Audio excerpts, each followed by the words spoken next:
Let's get more analysis on the situation along the border with Peter Hakim. He's president emeritus and a senior fellow at the Inter-American Dialogue. Peter, welcome to the program. Thank you very much. So what do you make of what we're seeing along the border? And do you think some of these folks will actually make it to the United States? Yeah, I think some of them will. I mean, and what's going to happen to them when they do? Well, they're going to confront different situations. Some are going to try to come in illegally, others are going to ask for asylum, and some are going to be turned back very, very quickly. What about Mexico? Is there a chance Mexico is going to help them out? From what we've seen so far, Mexico does not seem really interested in giving them asylum. No, well, Mexico probably will give them some sort of asylum, at least some of them. And I think Mexico has just a series of its own problems that are very deep.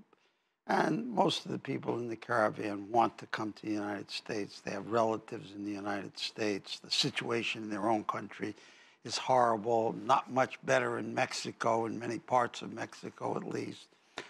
And, you know, and this all confronts a U.S. immigration system that's totally outdated, that's not very well constructed, and so you have, and it hasn't been revived or reformed in 30 years now. And so you have this situation awful that we don't quite know how to deal with anything like this. We don't have any good procedures. But here's what I don't understand, Peter, and time we've heard that these migrants are fleeing political and economic challenges back in their home in Honduras, in Guatemala, in El Salvador. But those challenges, from what I understand, certainly nothing new, really. So why is this happening now? Well, first of all, this is not an unusually large number of people We're coming. We're talking about a few thousand. Right, but you realize that I just saw a statistic, 300 people leave Honduras every day. If you take 300 people from Honduras, 500 from El Salvador, 500 from Guatemala, you're having 1,500 people a day are just moving out. So this is only 3 or 4 days of immigrants from those countries. And they happen to join together in part because it gives them some security, some safety.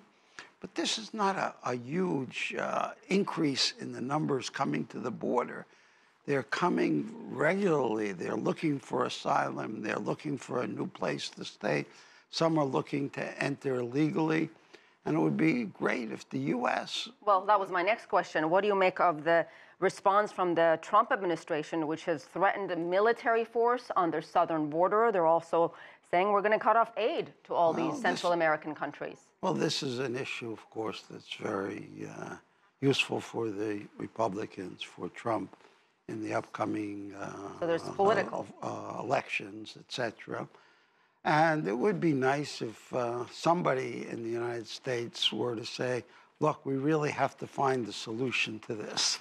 And you could get 10 congressmen, but just a few 10 weeks, senators Peter, before to elections. sit down. No, you're not going to get it. You haven't been able to get it in 25 years, that both sides are become rather stuck in their positions, and it just doesn't do good for the United States to have this sharp division over immigration, and it makes no sense at all for anybody. Well, we'll have to leave it there. Peter Hakim, thank you.